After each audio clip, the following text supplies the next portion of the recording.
All right, let's dive right into a topic that, seems pretty simple on the surface, but when you peel it back, it hides this fascinating, really complex history. We're talking about the religious world of Arabia right before the rise of Islam. So when you picture pre-Islamic Arabia, what's the first thing that comes to mind? Seriously, think about it. For a lot of us, it's a very specific and maybe a very simple image. You're probably thinking of a single religion, aren't you? You know, this vast desert landscape, dotted with tribes, and they're all worshiping the same collection of stone idols. Maybe there's a moon god, all part of one big belief system we just kind of label paganism. And look, it's a powerful image, but I'm here to tell you it's basically a myth. The reality? It was so much more interesting. Ancient Arabia wasn't a monolith at all. It was more like a patchwork quilt, a vibrant mosaic of all these different regional religions, each with its own gods, its own rituals, its own culture. And in this explainer, we are going to completely dismantle that one religion myth. Now you might be thinking, okay, but how can we be so sure? How do we possibly reconstruct a religious world from almost 1,500 years ago? Well, it all comes down to the evidence. So this quote from the Encyclopedia Britannica is really our starting point, and it just completely flips the script. It says pre-Islamic religion was local, tribal, ritual-based, and non-systematized. So let's break that down. Local and tribal. That means a belief system was tied to a very specific place or specific group of people. Ritual-based means the focus was on the practices, the things you did, not some unified holy book. And non-systematized, well, that's the knockout punch. It means there was no single priesthood, no central authority, no religious HQ telling everyone what to believe. That alone tells us we are absolutely not dealing with one religion. Scholars piece all this together from four main streams of evidence. First up is epigraphy. We're talking thousands of ancient inscriptions carved right into rocks, naming the gods of travelers and even kings. Then you've got archaeology, the actual remains of temples and sacred sites. We also have pre-Islamic poetry, which is just full of amazing references to all these tribal deities. And finally, later Islamic sources, like the famous Book of Idols, which are incredibly valuable, but you have to use them with a bit of caution because they were written after the fact. Okay, so to really see just how diverse this whole landscape was, let's take a quick tour across three major regions of ancient Arabia. You're going to see that the gods worshipped in one area were often completely different from those just a few hundred miles down the road. First stop, South Arabia, what is now modern-day Yemen. And you can forget that image of small nomadic tribes. This region was home to powerful, organized kingdoms like Saba, famous for agriculture and trade. And their religion totally reflected that. It wasn't about desert survival. It was about state power, successful harvests, and the cosmic order. Their gods were these big, astral deities tied to the heavens. You had Almaka, the national god of the Sabaean kingdom. You had Aftar, a super powerful god of Venus and life-giving rain. There were Shams, a sun goddess, and Wad, a moon god.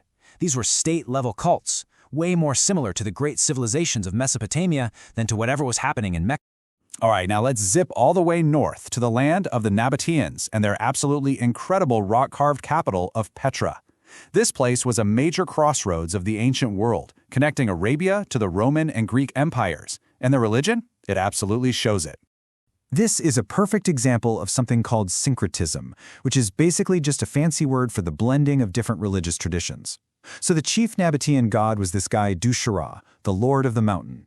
But as Greco-Roman influence grew, he started getting identified with their gods, like Dionysus, the god of wine, or even the king of the gods himself, Zeus. This region was a total cultural melting pot, and its religion was too. And finally, we arrive at the region most people are actually familiar with, the Hijaz in Central Arabia, home to the city of Mecca. This was a major hub for the caravan trade, and, crucially, a massive center for ritual and pilgrimage. So here we find the deities that are most famously associated with pre-Islamic Mecca. You have Hubal, whose idol was reportedly inside the Kaaba itself and was used for divination. Then you had this powerful trio of goddesses, Al-Lat, a goddess of prosperity, Al-Uzza, the mightiest, and Manat, the arbiter of fate and destiny. But here's the key point. While they were central here, in this place, their worship wasn't universal across Arabia. They were the key players in the local Meccan system. So let's put it all together. This table right here, this is the real aha moment. It lays out the evidence for this incredible diversity in the clearest way possible. In the south, you've got these organized state cults, comparable to Mesopotamia. In the north, a syncretic, blended religion that looked a lot like Greco-Roman Syria. And then in the central region, a system of tribal ritual. I mean, we're talking about at least 3 completely different religious worlds, all existing at the exact same time on the Arabian Peninsula. Okay, so if Mecca wasn't the religious capital for all of Arabia, then what exactly was its role in this super diverse landscape? This is such a critical insight. Mecca's importance wasn't based on enforcing a single theology on everyone. Think of it more like a ritual marketplace. It was a sanctuary, a kind of neutral zone where different tribes, who might otherwise be at war with each other, could come together peacefully for pilgrimage and, just as important, for trade. They brought their own gods with them and performed their own rituals. Mecca facilitated all this. It didn't dictate it. Now, this is the question that always comes up, right? If there are all these different gods and goddesses running around, where does the concept of Allah, the Arabic word for God, fit into this pre-Islamic picture? Well, the scholarly consensus here is actually really clear. The idea of Allah was not new, not at all. He was widely acknowledged across different regions as a high, supreme creator God. In fact, his name appears in ancient inscriptions long before Islam, and the word was even used by Arabic-speaking Christians and Jews to refer to their God. But what's really fascinating is that while he was seen as the supreme being, he often wasn't the focus of day-to-day worship. And this is critical. He was not represented by an idol. The best term to describe this belief system is actually henotheism. It's not simple polytheism, the worship of many equal gods. Henotheism is the belief in a single, supreme, high God, while also acknowledging that other, lesser divine beings or intermediaries exist. This framework is absolutely key to understanding the pre-Islamic mindset. So, as we start to bring this all together, what does this world of many faiths really look like? This really gets to the heart of how many Arabs at the time saw the divine. The idols of Hubal, or Allah, or Al-Uzza. They weren't seen as rivals to a supreme God like Allah. They weren't equals. Instead, they were understood to be intercessors, powerful beings who could carry a tribe's prayers and pleas up to the distant, supreme creator. It was a hierarchy of divinity, not some big battle of equals. So, if you take just one single thing away from all this, let it be this. There was no single pagan Arab religion.